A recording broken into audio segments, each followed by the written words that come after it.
네, 강프로입니다. 자, 오늘 에코프로 머티리얼즈가 시장에 반등이 나왔는데, 그쵸? 뭐 많은 폭은 아니지만 한 0.8% 정도 반등했습니다. 그런데 4.8% 하락했죠. 자, 제가 어저께 영상 보시면 알 수 있을 겁니다. 에코프로 머티리얼즈가 시장 대비 강한 움직임을 보였기 때문에 시장이 돌아서는 그런 상황이 오게 되면요, 에코프로 BM이 올라가고 에코프로 머티리얼즈는 소폭 조정을 받을 수 있다. 그 조정이 나왔다고 보시면 되고요. 21일평선을 살짝 이탈할 수 있는데 그 과정에서 매수 구간으로 잡아야 됩니다. 어저께 얘기 드린 그대로 내용이 진행이 됐고, 이 상황에서 우리가 해야 될 건 에코프로 BM과 그리고 에코프로 머티리얼즈 간의, 그쵸, 시가총액에 대한 괴리가 어느 정도까지 벌어질 수 있는지만 체크하면 되는 겁니다. 자, 오늘 종가 기준에서 에코프로 머티리얼즈의 시가총액은 14조 8,663억이고요. 에코프로 BM의 종가, 그쵸, 2.4% 상승을 해서 종가는 28조 2,646억입니다. 그쵸? 한 2%, 3% 정도 나오죠. 자, 주식시장에서는요, 시세가 고정되어서 움직이는 게 아닙니다. 예를 들어서 1번 그리고 2번 종목이 있다면 1번이 30% 딱 올라가고 2번이 그에 맞춰서 15% 딱 올라가는, 그쵸, 비율에 따라서 움직인다고 봤을 때 이렇게 정확한 수치가 나올 수 있는 게 아니에요. 무슨 얘기냐면요, 상대적으로 단기적인 수급의 움직임에 의해서 제가 말씀드렸었던 내용인 에코프로 머티리얼즈가 에코프로 BM에 비해서 50% 정도 평가를 받아야 하지만, 그쵸, 그것보다 넘어서는 구간도 있고요. 넘어서게 되면 단기적인 가격 부담이 있고, 가격 부담에서는 조정을 불러옵니다. 그쵸? 근데 그 베이스가 뭔지, 그쵸, 분모가 어떻게 되는지 그 부분에 대한 파악이 되면 된다 그랬죠. 그게 에코프로 BM의 지금 현재 위치입니다. 그쵸?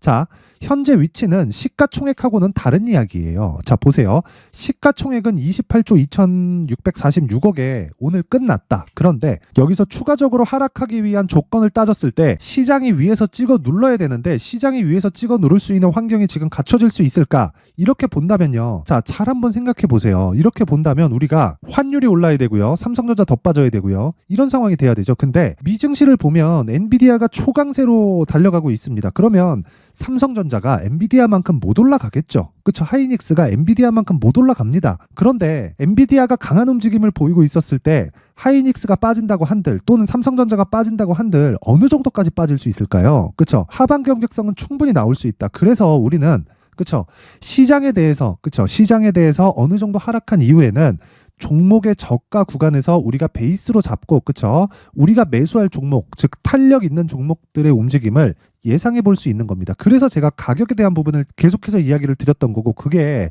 미래 가치를 반영하는 주식시장의 특성상, 그쵸, 주식시장은 미래 가치를 반영한다고 제가 누차 말씀드리고 있죠. 가격이 먼저 움직이는 원동력이 되는 겁니다. 자, 그러면 답은 하나예요. 우리가 이야기를 해야 되는 내용, 어떤 이슈를 찾고 에코프로 머티리얼즈에 어떤 악재가 터진 게 아닌가, 리튬 가격도 움직이는 게 아닌가, 에코프로 BM이 너무 비싼 거 아닌가, 이렇게 볼 필요가 없다는 겁니다. 어차피 비싼 주식이 더 많이 올라요. 그리고 올라가는 과정에서 주식은 무조건 비쌉니다. 거기서 내가 밸류에이션을 하고 뭐 적정 주가를 찾는다고 한들 그게 답이 될 수 있을까요? 아닙니다. 답은 시장이 내려주는 거고, 제가 지금 이야기를 드리는 에코프로 머티리얼즈의 움직임에서 에코프로 BM을 보라는 건 철저하게 시장의 움직임, 즉 시장을 베이스로 보라는 것과 같은 이야기가 됩니다. 자, 그래서 에코프로 BM을 베이스로 신고가 종목인 에코프로 머티리얼즈의 가격을 잡자. 자, 그러면 내용 한번 보세요. 신고가 종목을 해야 된다는 건데 다른 신고가 종목 에코프로 머티리얼즈가, 그쵸, 단기 조정 구간에 들어가고 이 구간에서 매수를 할 때까지, 그쵸, 반드시 매수를 해야 되는데 이 매수를 할 때까지 시간이 필요하잖아요. 그쵸, 시간이 조금 비죠. 그 남는 시간 동안 어떤 종목을 우리가 매수해야 되고 그리고 어떤 매매를 이어가야 되는지, 당연히 신고가 종목인데 그 신고가 매매에 대한 내용을 제가 이야기를 드리겠습니다. 자, 내용 보세요. 어떤 식으로 매매하는지. 강프로의 소통방이고요. 오늘도, 그쵸, 큰 수익을 내는데 성공을 했습니다. 자, 내용을 보면 1월 18일 시장가 매수, 그쵸, 그리고 이스트소프트 8시 51분 어떻습니까? 장 시작 전에 시장가 매수를 하라는 건 시가에 체결시키겠다는 거죠. 알테오젠 8시 51분 시장가, HLB 8시 54분 시장가, 모두 그렇게 진행되죠. 자, 그러면 내용 보세요. HLB, 자, 보세요. 오늘 7% 올랐습니다. 이 종목 뭡니까? 신고가에서 조정을 받고 22평 이탈한 건 시장이 너무 내려서 나온 그 가격대죠. 그러면 시장으로 인해서 빠진 22평 이하의 움직임까지는요, 빠르게 반등이 나옵니다. 그쵸? 그래서 시장을 베이스로 신고가 종목을 공략했을 때 하루에 몇 프로가 나온다는 거예요. 7%가 나온다. 그쵸? 자, 그리고 그 위에 이스트 소프트. 그쵸? 이스트 소프트 한번 보세요. 그쵸? 정확하게 장 시작 전에 진입한 내용이 있죠. 오늘 몇 프로 터졌습니까? 자, 내용 보세요. 그쵸? 17% 상승 마감했다. 시가 몇 프로 잡혀 있나요? 마이너스 3%. 그쵸? 마이너스 3%. 자, 길게 말씀드리지 않겠습니다. 주식 시장에서요. 꾸준하게, 그쵸? 꾸준하게 수익을 보기 위한 나만의 수익 모델을 만들려면 반드시 신고가 매매를 해야 되고요. 그 신고가 매매에 대한 내용을 소통방에서 진행하고 있다. 자, 내가 신고가 매매를 하는 것과 하지 않는 것의 차이는 3개월, 6개월, 1년 이렇게 지나면 지날수록 더 그 간극은 더 벌어지게 될 겁니다. 자, 올려서 다른 날도 한번 볼게요. 1월 17일 대한해운, 그쵸? 대한해운도 보면 오늘 보합권에서 끝났죠. 근데 어저께 정확하게 어떻게 됐나요? 시가 7%, 종가 17%. 그쵸? 자, 내용 한번 보세요. 그쵸? 장 시작 전 시장가 매수. 시가에 책을 시키라는 겁니다. 그쵸? 그럼 어저께 하루에 10% 수익. 그쵸? 저는 하락할 때 매도한다 그랬죠? 어떻게 해요, 지금? 정확하게. 그쵸? 오늘도 보유 가능하다. 자, 긴 말 드리지 않을게요. 1월 16일 롯데정보통신. 자, 내용 보시면 오늘 8% 상승했습니다. 자, 근데 제가 이걸 이날만 공략을 했을까요? 이미 신고가를 가서 추가적으로 시세가 나오고 있는데, 자, 내용을 보시면 1월 12일 롯데정보통신 보세요. 그쵸? 자, 정확하게 시장가 매수 장 시작 전, 그쵸? 어떻습니까? 12일 날 39,500원. 지금 얼마예요? 47,000원. 자, 긴 말 드리지 않을게요. 주식시장에서 나만의 수익 모델을 만들기 위해서는 무조건 신고가 매매를 해야 되고요. 그래야 내가 주도주를 매매할 수 있다. 정말 3개월, 6개월, 1년 알고 모르고의 차이는 어마어마한 차이가 날 거고요. 무조건 해야 되는 거고, 내가 진짜 매매하는 과정에서 뭐 신고가 종목이나 뭐 추가적인 뭐 막 손절을 하고 있다, 내가 고가에 잡고 싶고 막 뭐 그런 종목을 따라다니고 있는데 잘 못하겠다 하시는 분들은요, 이번 기회에 소통방으로 들어오세요. 제가 긴 이야기 드리지 않겠습니다. 무료로 진행을 하고요. 저는 채널 성장의 목적이기 때문에 구독과 좋아요 꼭 좀 부탁드리고요. 상단에 있는 전화번호로 참여, 자, 참여라고 문자를 보내주시면 제가 소통방 입장 링크를 요 번호로 제가 순차적으로 공유를 해드리도록 하겠습니다. 자, 연초 이벤트 하나 더 나갑니다. 제가 신고가에 대해서 계속 강조를 드리고 있으니까, 그쵸? 이런 종목들을 어떻게 잡을 수 있는지. 자, 보세요. 1월 12일 날도 흥하해온 신고가예요. 신고가 종목이고 상한가 마감이 됐습니다. 자, 내용 보세요. 그쵸? 이런 종목들을 잡기 위해서는 신고가에 대한 내용이 필요하고요. 그쵸? 그런 종목을 잡을 수 있게 만들어주는 신고가 검색기를 함께 준비를 해왔고, 그쵸? 이런 식으로 가격을 잡을 수 있는 원리를 제가 수익 모델에 대한 내용으로 함께 준비를 해놨는데, 이것도 채널 성장이 목적입니다. 자, 그래서 구독과 좋아요, 돈 안 받아요. 구독과 좋아요 꼭 좀 부탁드리고요. 상단에 있는 전화번호로 참여, 자, 참여라고 문자를 보내주시면 제가 소통방 입장 링크와 함께 여기 수익 모델 그리고 신고가 검색기까지 함께 공유를 해드리도록 하겠습니다. 자, 다시 에코프로 머티리얼즈로 돌아와서 보면요. 어저께 제가 조정 받는다고 이야기를 드렸죠. 22평 소폭 하회할 수도 있습니다. 거기서 우리는 매수할 수 있는 가격대를 찾아야 되고, 그 과정에서 시장을 베이스로 움직이는 에코프로 BM에 대한 가격대를 반드시 체크를 하고 있어야 됩니다. 절대 잊지 마세요. 에코프로 BM의 상승 없이 또는 하락하지 않는 가격대를 지지하는 상황, 그쵸? 이 지지하는 상황 없이 에코프로 머티리얼즈의 정확한 가격대는 잡을 수 없다.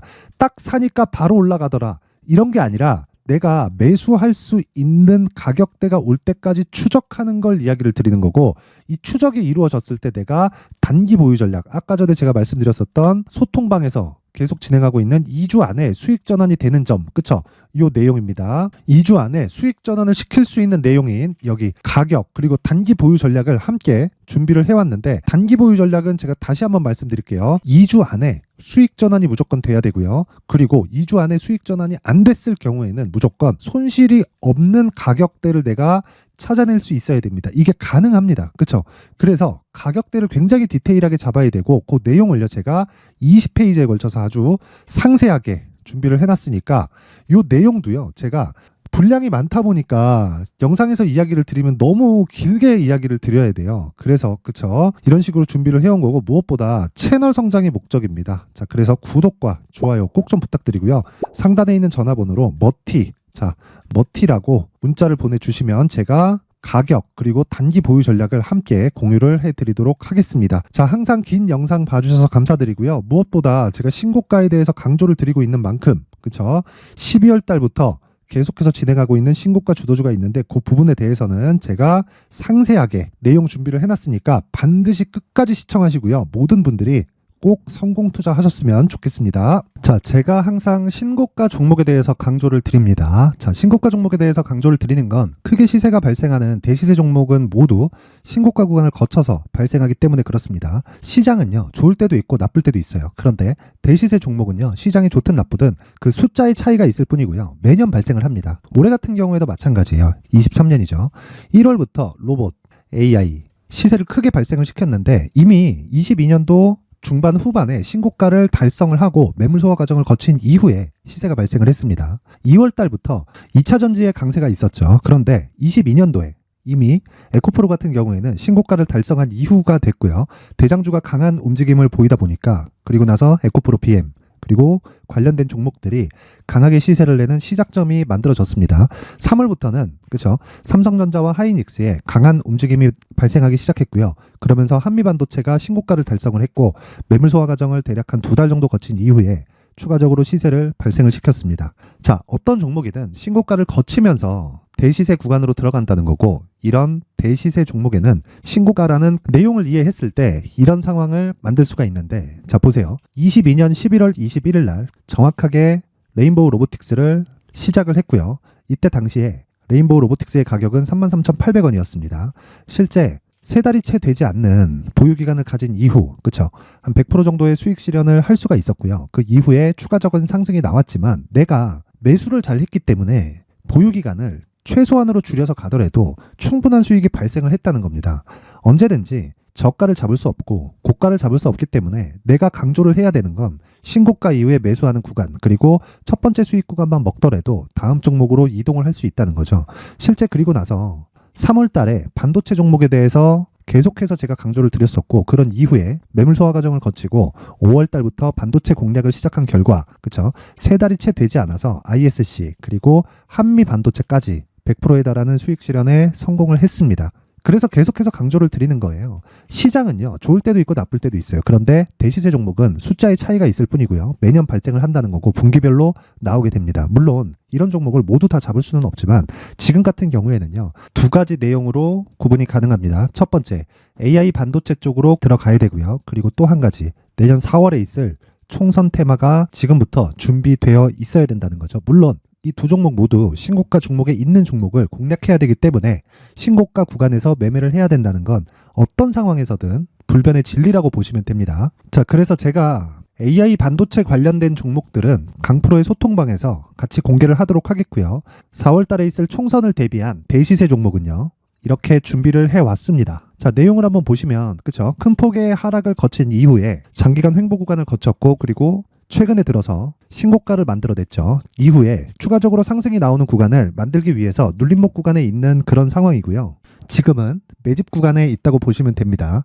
자, 장기간 매집이 중요한가, 단기간 매집이 중요한가 이런 부분에 대해서는 모두 무시하셔도 되고 무엇보다 신고가를 갔다는 것 자체 그리고 변하지 않는 총선 스케줄을 본다면요. 지금부터 내용을 준비를 하셔야 되고 매집 구간으로 계속해서 삼고 있어야 됩니다. 자, 지금부터 물량을 잘 모아 가시면 정말 크게 수익은 낼 수 있는 매매를 할 수 있다라고 이야기를 드릴 수 있기 때문에 이 종목이 어떤 종목인지 잘 받아가서 결과적으로 큰 수익을 볼 수 있는 이런 매매를 해보고 싶어 하시는 분들이 계시면요. 구독과 좋아요 부탁드리고요. 그리고 상단에 제 전화번호 확인해서 대시세라고 문자 보내주시면 되고요. 대시세라고 문자 보내주시는 분들에 한해서만 제가 어렵게 찾아놓은 이 종목을 모든 분들에게 다 공유를 해드리도록 하겠습니다. 내년 총선은 바뀌지 않은 스케줄이기 때문에 이 종목 꼭 받아가서 모든 분들이 큰 수익 내셨으면 좋겠습니다.